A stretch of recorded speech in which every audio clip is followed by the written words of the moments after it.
Hi friends, welcome to our channel. இன்றைக்கி நம்ம ஒரு வெண்ணிலா கேக் வந்து எப்படி செய்கிறதுன்னு தான் பார்க்க போகிறோம். நம்மகிட்ட வந்து மைக்ரோ ஓவன்,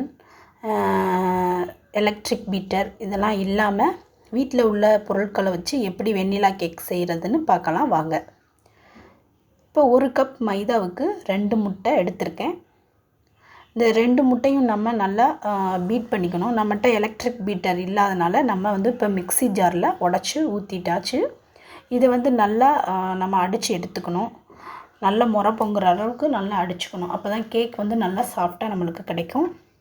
இப்போ அது ஒரு பவுலுக்கு மாற்றியாச்சு. இப்போ 3/4 கப்பு வந்து பொடிச்ச சர்க்கரை, அதையும் நல்லா நம்ம சலிச்சு விட்டுக்கணும். கட்டி இல்லாமல் சலிச்சதை நல்லா மிக்ஸ் பண்ணி விட்டுக்கணும்.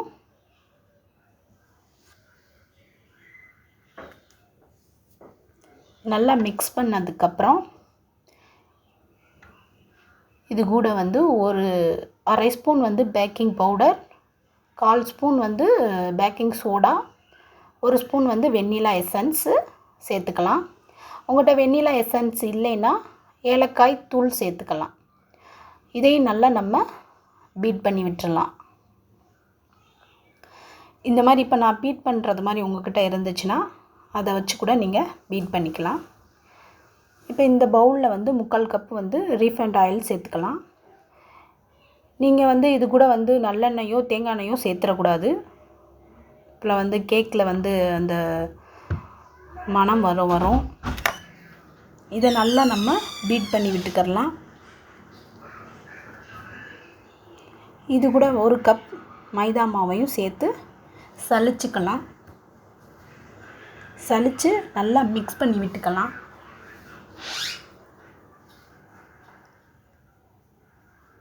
இந்த மாதிரி நல்லா மிக்ஸ் பண்ணிக்கலாம். நான் நல்லா மிக்ஸ் பண்ணிவிட்டு உங்களுக்கு காமிக்கிறேன். இப்போ இந்த மாதிரி மிக்ஸ் பண்ணியாச்சு. இது கூட இப்போ ஒரு 1/2 கப்பு வந்து பால் சேர்த்துக்கலாம். இதையும் வந்து கொஞ்சம் மெதுவாக நம்ம பீட் பண்ணலாம். இந்த ஸ்டேஜில் வந்து கொஞ்சம் ஹார்டாக செய்யாமல் கொஞ்சம் மெதுவாக நம்ம கலந்து விட்டுக்கலாம். இப்போ எல்லாத்தையும் கலந்து விட்டாச்சு. பாருங்கள், இந்த மாதிரி ஸ்டேஜ் வந்தோடனே நம்ம ரெடி பண்ணிக்கலாம்.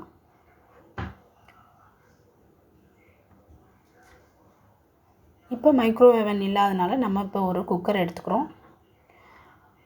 குக்கரில் வந்து நீங்கள் பட்டர் விட்டுக்கலாம். கொஞ்சோண்டு பட்டர் இல்லைன்னா நீங்கள் நெய் கூட விட்டுக்கலாம். இதை வந்து எல்லாத்தையும் நல்லா சுற்றி படுற மாதிரி நம்ம தடவி விட்டுறலாம்.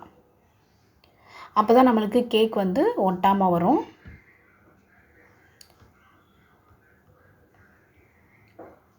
இப்போ நான் நல்லா சுற்றி தடவி விட்டுட்டேன்.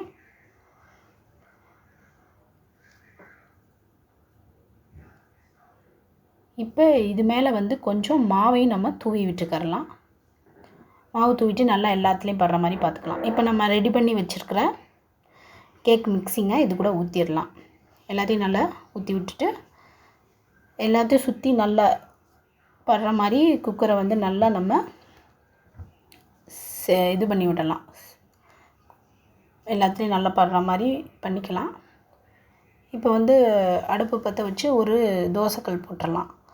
தோசைக்கல் வந்து நல்லா ஒரு சூடு வந்தோடனே கொஞ்சம் சிம்மில் போட்டுட்டு அந்த குக்கரை எடுத்து அது மேலே வச்சிடலாம். வச்ச உடனே இப்போ வந்து நம்ம இதுக்கு மூடி போட்டு நல்லா மூடி விட்டுறலாம். இதுக்கு வந்து விசில்லாம் போடணும்னு தேவை கிடையாது. இது சிம்லேயே இருக்கட்டும். நல்லா இந்த கேக் வேகிறதுக்கு வந்து 30லேருந்து 40 நிமிஷம் வரை வரும். நீங்கள் அதுக்கு பின்னாடி நீங்கள் வேகலைன்னா இன்னும் கொஞ்சம் நேரம் கூட நீங்கள் வேக வச்சு எடுத்துக்கிடலாம்.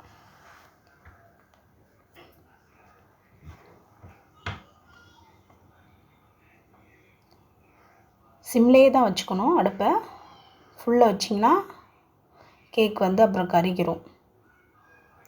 இப்போ நல்லா எனக்கு 30 நிமிஷம் ஆயிடுச்சு. இப்போ வந்து நான் ஒரு ஸ்பூன் எடுத்து அதில் வெந்துருச்சான்னு பார்க்கலாம். இப்போ உள்ளக்க விட்டு பார்த்தா நல்லா வெந்துருச்சு. ஒட்டவே இல்லை பார்த்திங்களா? வேகலைன்னா இதில் வந்து ஒட்டிட்டு வந்துடும். அப்போ நம்ம திருப்பி வேக விட்டுக்கலாம். இது நல்லா வெந்துருச்சு. இப்போ இது அடுப்பை ஆஃப் பண்ணிவிட்டு நம்ம குக்கரை இறக்கிடலாம். இது வந்து கேக்கை எடுக்கிறதுக்கு முன்னாடி நம்ம ஒரு கத்தி எடுத்து சுற்றி நம்ம நல்லா இந்த மாதிரி பண்ணி விட்டுக்கரலாம்.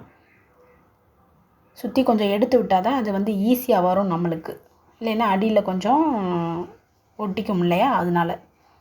இப்போ வந்து இதுக்கு மேலே ஒரு பிளேட் வச்சு அதை அப்படியே நம்ம குக்கரை நல்லா திருப்பி விட்டு கேக்கை எடுத்துக்கிடலாம்.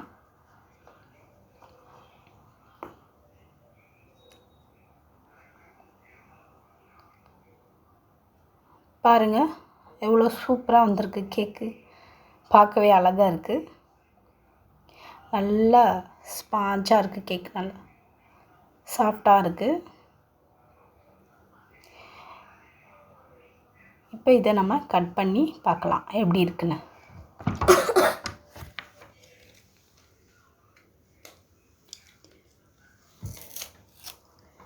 பாருங்கள் கட் பண்ணியாச்சு. அதுலேருந்து கூட நல்லா ஆவி வருது, அவ்வளோ சூடாக இருக்குது கேக்கு. எவ்வளோ நல்லா ஸ்பாஞ்ச் மாதிரி சாஃப்டாக இருக்குது பார்த்தீங்களா. இப்போ இது கூட நம்ம டெக்கரேட் பண்ணுற ட்ரை ஃப்ரூட்ஸ் எடுத்து நான் வச்சுருக்கேன். உங்களுக்கு இஷ்டப்படி நீங்கள் டெக்கரேட் பண்ணிக்கலாம் கேக்கை. இது ரொம்ப ஈஸியானது, நீங்களும் செஞ்சு ட்ரை பண்ணி பாருங்கள். இந்த வீடியோ பிடிச்சிருந்தால் லைக் மற்றும் ஷேர் பண்ணுங்கள். மறக்காமல் சப்ஸ்கிரைப் பண்ணிடுங்க. தேங்க்யூ ஃபார் வாட்சிங்.